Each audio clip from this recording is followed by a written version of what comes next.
À la page 18 du chapitre 1 de mes notes de cours, on commence l'avant-dernière section dans le chapitre 1. Donc un mouvement simple, mais quand même très important, le mouvement entre guillemets rectiligne uniforme, parfois appelé MRU à cause du rectiligne entre guillemets, ou encore tout simplement le mouvement uniforme MU, ou le mouvement à vitesse constante, là, qui n'a pas d'abréviation. Tout ça, ce sont des synonymes. Donc je vais vous demander d'arrêter la vidéo et de lire les deux premiers paragraphes. Ensuite, ce qui est présenté ici, c'est du langage mathématique, mais j'aimerais ça qu'on s'entende sur ce qui est écrit. Ce qui est écrit ici, c'est ce qu'on a vu tout à l'heure. On disait la pente de la courbe de x de t quand on a un mouvement rectiligne uniforme. La pente de la courbe de position en fonction du temps nous donne la vitesse. On avait fait ça avec le tout à l'heure. Mais pour un MRU, qu'on ait la vitesse à la fin, la vitesse au début, la vitesse moyenne, ou la vitesse à un instant donné, c'est toujours la même vitesse, c'est une constante qui est différente de 0, sinon on n'a pas un mouvement, on a un immobilisme quand il n'y a pas de vitesse. Donc il y a une seule et même unique vitesse qui existe, qui est égale à une valeur constante. C'est ce qui est montré sur le dessin central, dire c'est un mouvement à vitesse constante. L'accélération, il n'y a pas d'accélération. En fonction du temps, l'accélération est toujours égale à 0. Fait que quand le temps avance, l'accélération est toujours égale à 0.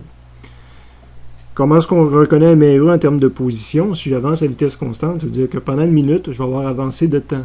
Pendant une deuxième minute, je vais avoir avancé de la même valeur. Pendant une troisième minute, je vais avoir avancé de la même valeur. Je suis à vitesse constante. Donc, j'ai une augmentation. Évidemment, ma position augmente.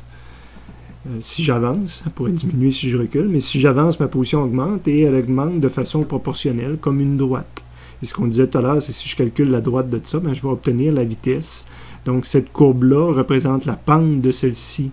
La valeur que j'obtiendrais ici, le chiffre, si j'aurais des valeurs numériques, puis je fais un calcul de pente, j'arriverais, exemple, à 7. Le 7, c'est ma valeur constante qui est ici. Okay? Donc, la valeur constante sur le graphique de Vx correspond à la pente du premier graphique ici. Bon, le MRU est un mouvement très très simple, qui n'a pas beaucoup de lois de physique qui s'appliquent. Dans les faits, il y en a pratiquement rien qu'une, parce que ce qu'on retrouve dans la bulle rouge ici, c'est une des grandes affirmations. Celle-ci, c'est de dire que la vitesse est constante. Puis ici, que toutes les accélérations au début, à la fin, sont égales à 0. Donc la loi principale qui gère le MRU, c'est l'équation de physique qui définit la position finale en fonction de la position initiale et de la vitesse de l'objet.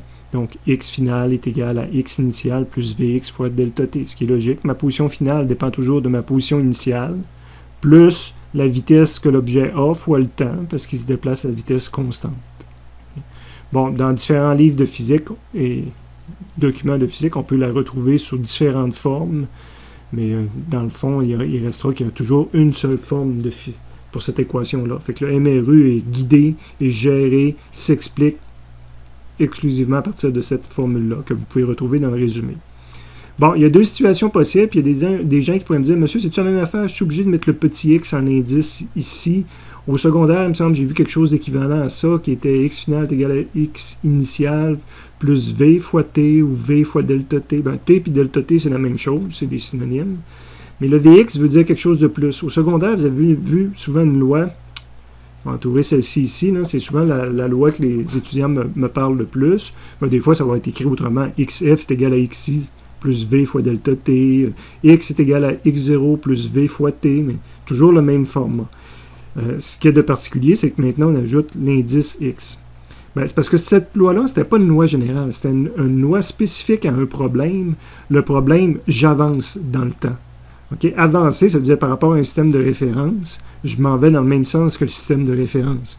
Position initiale, position finale, donc ma position augmente par rapport à mon système de coordonnées. J'étais en x égale 10, plus tard je vais être en x égale 11, 12, 13, 14. J'avance sur le système de coordonnées.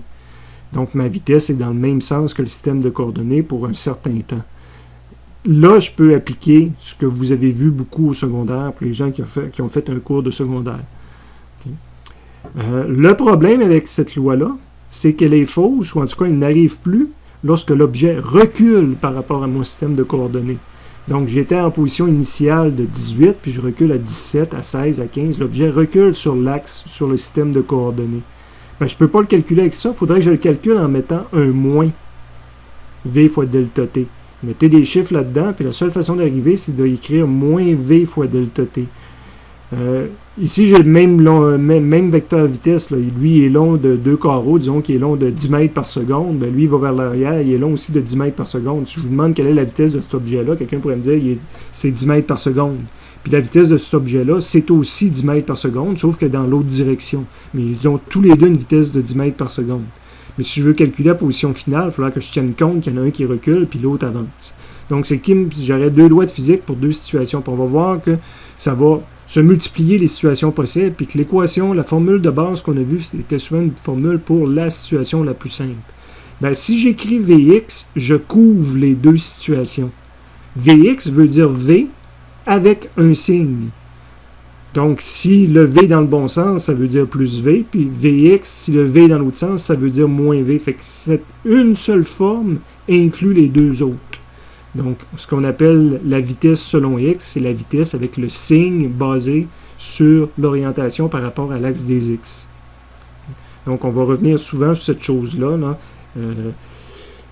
des vitesses selon l'axe, puis des vitesses en valeur absolue. Le V, là, tantôt quand je disais qu'il valait 10 mètres secondes, c'était la valeur absolue. Les 2 vecteurs valaient 10 mètres secondes.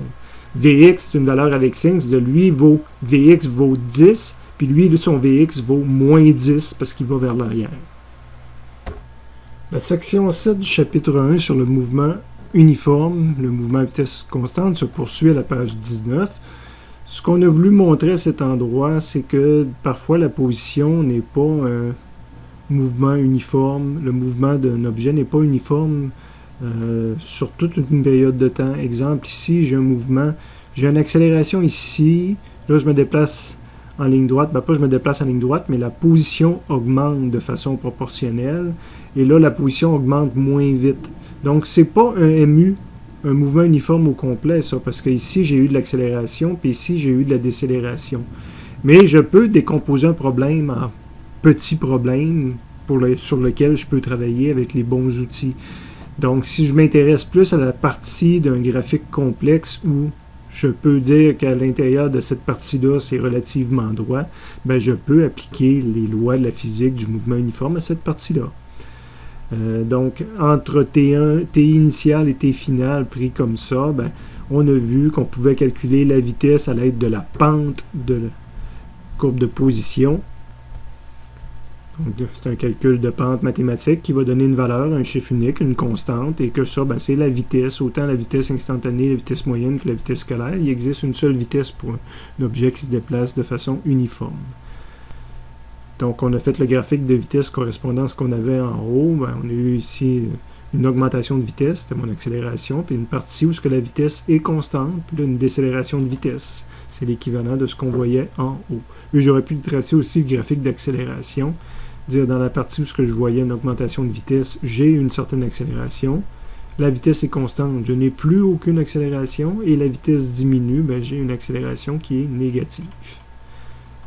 On va réutiliser ces outils-là dans le prochain chapitre avec des problèmes, des mouvements plus complexes, le mouvement uniformément accéléré, mais on voit déjà qu'on peut tirer des conclusions, là, même sur un mouvement simple.